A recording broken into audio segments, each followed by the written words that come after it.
皆様こんにちは。ナオミライフのナオミです。ご覧いただきましてありがとうございます。皆様お元気ですか？大丈夫ですか？コロナ大丈夫ですね。前回の動画で、最後の方で、ご紹介しましたけれども、今回の動画は夫の趣味を、紹介していきたいと思います。夫は相変わらず、マスクをしてしっかりと、自粛モード全開で、自分の、趣味の部屋にこもっております。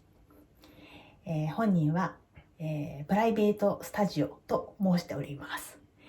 昔の家の時は、防音装置もありましたので、大きな音も立てられましたが、今回は、こちらの新しい家に引っ越してきてからは防音装置をつけてないので、昼間の時間帯はある程度の音を出しても大丈夫ですが、夜は、ヘッドホンをつけながらやっています。それでは覗いていきたいと思います。こちらが夫の趣味部屋になります。ギターがいっぱいあります。私はギターを弾くこともありませんし、なんでこんなにギターが必要なのかも全く分かりません。昔の家では、防音装置をつけていたので、お友達も来て年中ガチャガチャやっておりましたが、私には、全くわからない世界です。私も夫も手は2本しかないのに、なんでこんなに必要なのかなというのが私の率直な気持ちです。で、夫はピアノを習ったことはないんですが、このキーボードというのも弾いて、歌うことができます。この辺は素晴らしいと思います。私はピアノを習っていましたが、即興で弾いたりして歌うことは不可能です。そしてここには、録音機材などがあります。こちらに来てから、購入したやつですね。これは、前の家ではもうちょっと大きなやつがありました。何するものか全く分かんないですけどね。で、こちらの方にもギターがありますね。2本しかない手でこんなに揃える必要あるんでしょうかね。普通の方と違って夫は左利きです。なので左利きのギターっていうのは本数が少ないみたいなんですね。なんで、あるとその都度欲しくなって購入してしまうという癖があります。もう物欲番長が炸裂してます。それでは私には全く違いがわからないので、夫に、好きなギターとか、そのギターがこんだけある必要性があるのかどうかを、話をしていただこうと思います。それではどうぞ。はい、まずこちらの2本、ポール・リード・スミスっていう、アメリカのメーカーのギターですけども、10年ぐらい前から、左利き用のものをたまに作ってくれるようになったんでよかったんですけど、それまではしばらく左利き用は作ってくれなかったんで、探してもなかったものです。で、これは最近のモデルなんで、手に入れました。値段高いの1本5、60万。どこにそんなお金があんの？何気に貯めてるな。で、次は、ギブソンのカスタムショップっていう特別な工房で作られた1959年モデルの復刻版のレスポールの左用。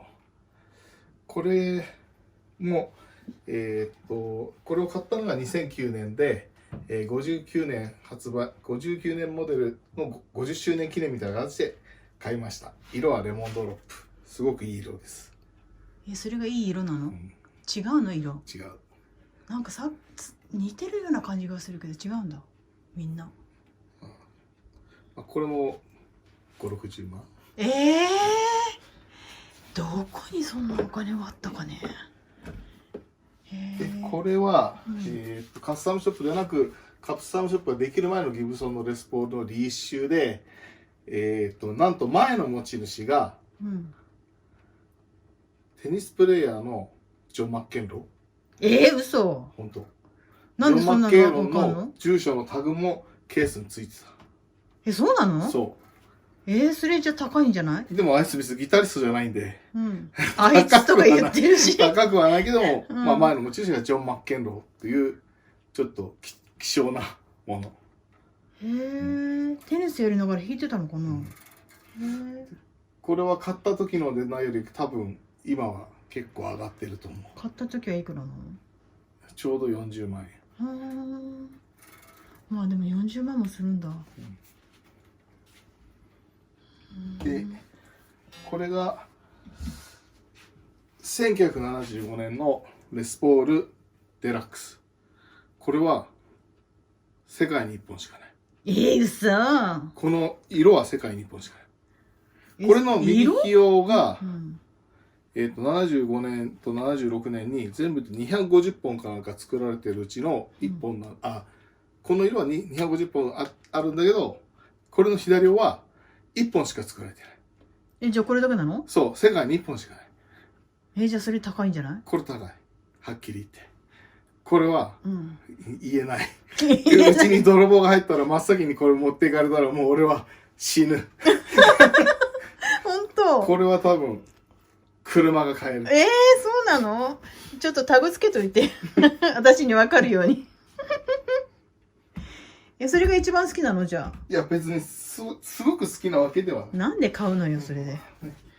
で、あとはね、これはアメリカのリッケンバッカー社のベース。ビートルズのポール・マッカートニーも使ってたベースのモデルのベース。ベース？ベース。ベースなんか弾くの？弾くよ。ギターじゃなかったっいやけ？ベースだって弾きますよ。へはい、でこれは本当はこれ右用のヘッドなんだけど、左用のボディに右用のヘッドがついてるちょっとレアなモデルで、これは多分今は作られてないんで、多分これも今オークションとか出したらまあ数ヶ月の生活ができるぐらいの金額になるんじゃねえかなって思ってる。じゃあ自粛が続いたらそれを売るしかないね。はい。じゃあ一番高いのはさっきのやつね。いや、もっと高いのあんの？まあそう一番高いっていうか、今の値段だと多分これが一番高いとは思うけど、でこれも今言ったリッケンバッカー社の12弦ギター。12弦？でこれもまあビートルズも使ってたというモデルなんだけど、左用でこの12弦は非常にレアで、今多分探しても多分手に入らないんじゃないかな。まあだからこれもさっきのベースと一緒で、なんかあったら2、3ヶ月のよかったです。生活には足しになると思売ってください。う。売りません。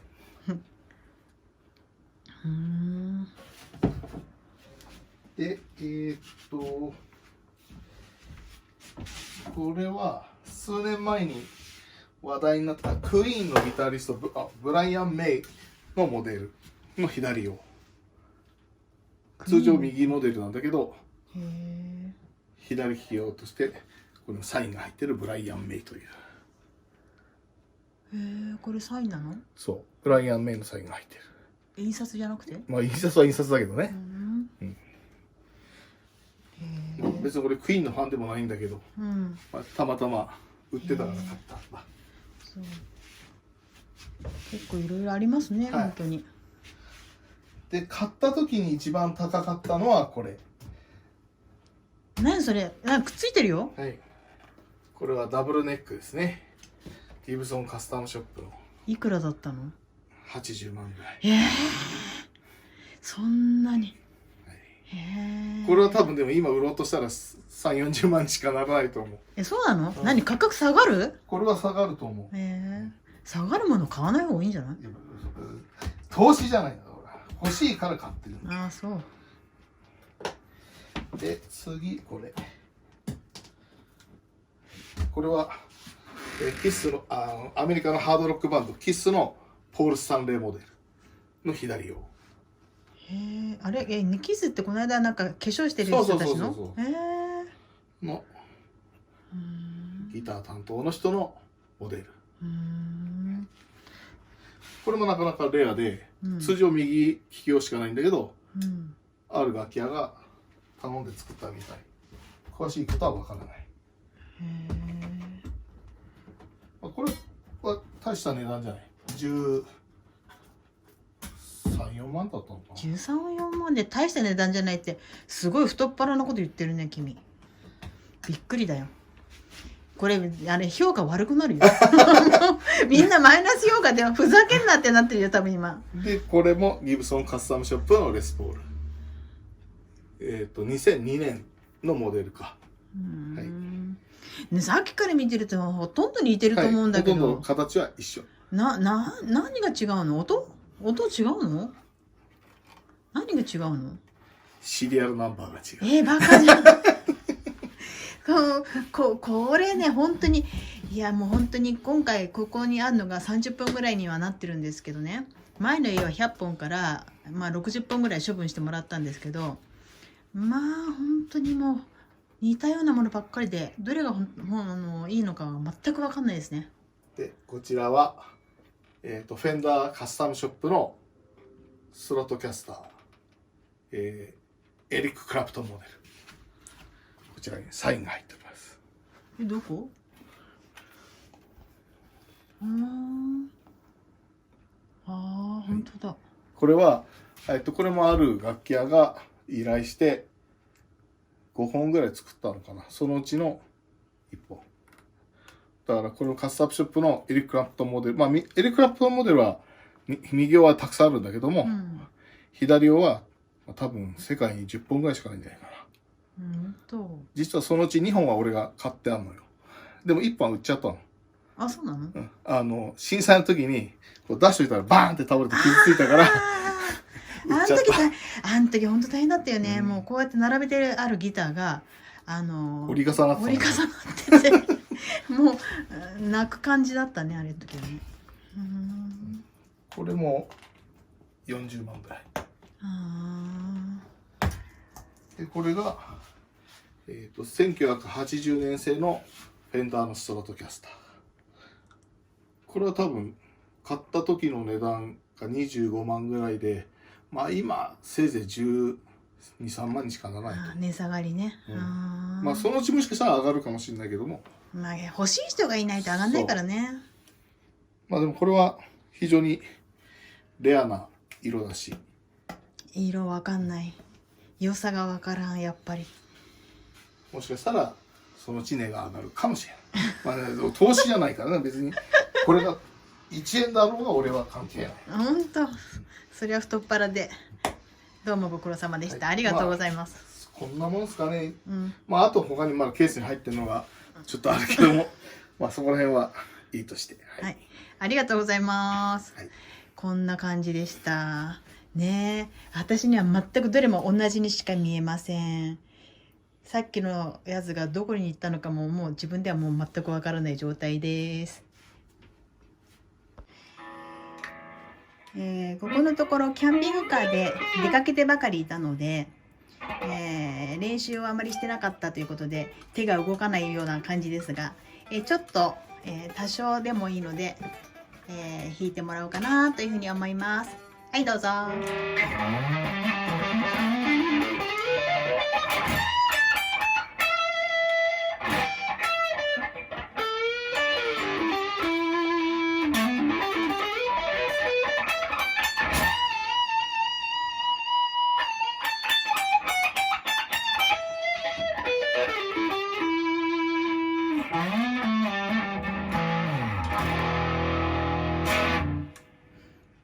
みんなが知ってるような曲をお願いします。いや、もういいです。ありがとうございます。みんなが知ってる曲がいいよ。早く。いや、もういいよ。照れるな。照れるよ。本当はいつもはですね、ギターを弾きながら歌とか歌ってるんですけどね、歌は嫌だって言うんですよ。恥ずかしがっちゃって。みんなが知ってる曲がいいな。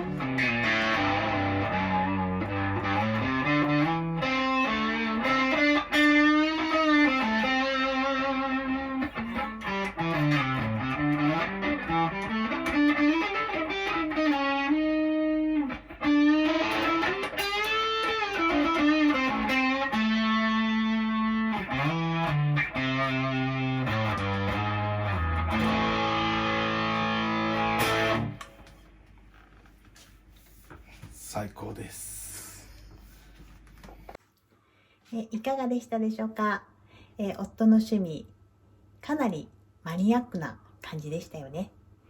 でも自粛をしなければいけないですから、お家に行って休みの日はギターを弾いて、コロナウイルスにかからないように、日々、頑張っているところです。次回は、私の方の、趣味を少しご紹介したいなというふうに思います。それでは最後までご覧いただきましてありがとうございました。また次の動画でもお会いできるのを楽しみにしております。皆様お元気で。